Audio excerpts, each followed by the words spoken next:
Bonjour à tous, nous aborderons le thème de la mise à taille sur les bracelets en métal. Nous verrons aussi les différents systèmes de fixation pour vous aider à effectuer cette intervention facilement. Le système de fixation le plus traditionnel est avec une goupille fondue. Pour la retirer, prenez un chasse-goupille. Puis, prenez la montre et cherchez la flèche qui vous indique le sens de retrait de la goupille.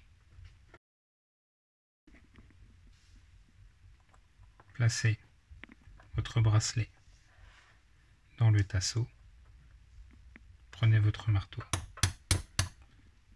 Tapotez légèrement.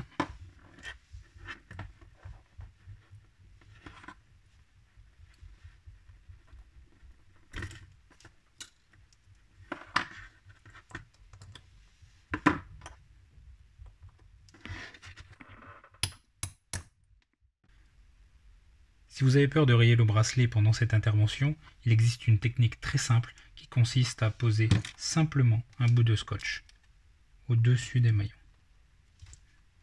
De cette façon. Puis, prenez votre tige, que vous placez. Prenez votre marteau.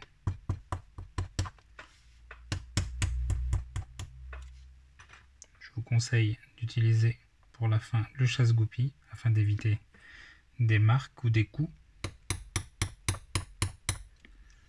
En tout cas, s'il y en a un, ce sera atténué grâce au scotch.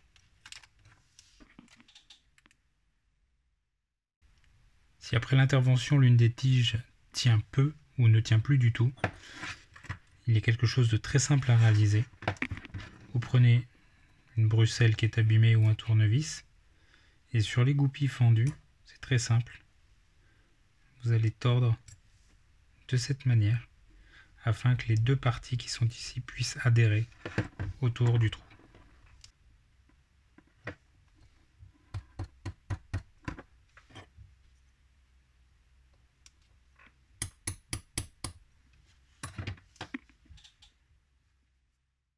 Vous trouverez aussi un autre style de fixation de bracelets qui sont les tubes goupilles. Attention, pour le retrait de ces goupilles, il vous faut un chasse-goupille avec une pointe beaucoup plus fine que le diamètre du trou. Pourquoi? Car quand vous allez déchasser la goupille, il ne faut pas que la tige rentre en contact avec le cylindre à l'intérieur du maillon.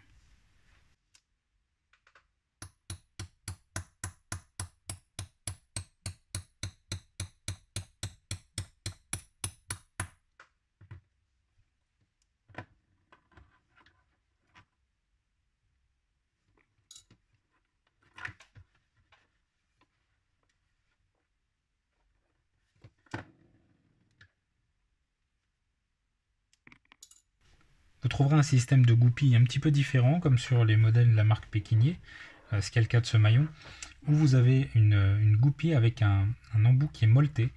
L'avantage de ce type de goupille, c'est qu'elles tiennent très très bien, mais l'inconvénient, c'est que vous avez beaucoup de difficultés à les retirer. Donc je vous recommande d'être précautionneux quand vous faites une mise à taille et de bien observer le sens de retrait des goupilles, car malheureusement parfois vous n'avez pas forcément la flèche correspondante.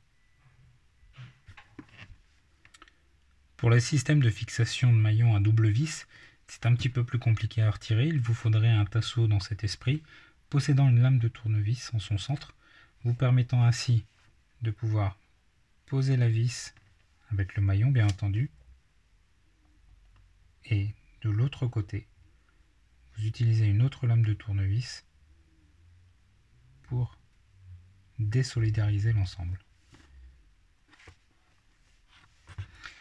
Dans le cas où vous ne possédez pas cet outil, je vous invite à mettre du scotch sur les maillons pour éviter tout accident. Et d'un côté, vous enclenchez une lame de tournevis, tout en maintenant le bracelet, vous enclenchez l'autre lame et vous tournez.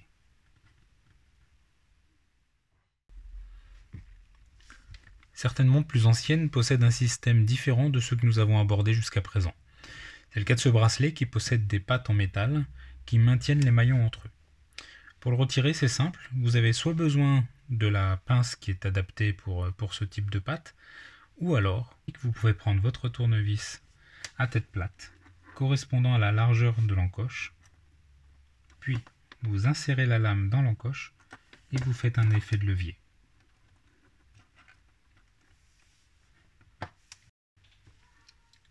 Sur les bracelets en maille milanaise ou dans cet esprit, il n'est pas possible de retirer les maillons. Par contre, vous avez la possibilité d'ajuster le fermoir en levant simplement cette patte qui est ici, à l'aide d'un morceau de bois ou d'un tournevis plat. Et ensuite, vous faites coulisser jusqu'à la longueur souhaitée et vous réenclenchez. J'espère que ce tutoriel vous a aidé dans la réalisation de vos mises à taille, mais si vous avez rencontré des difficultés, faites-le moi savoir dans les commentaires. N'oubliez pas de vous abonner, de liker et de faire partager autour de vous les astuces. À bientôt!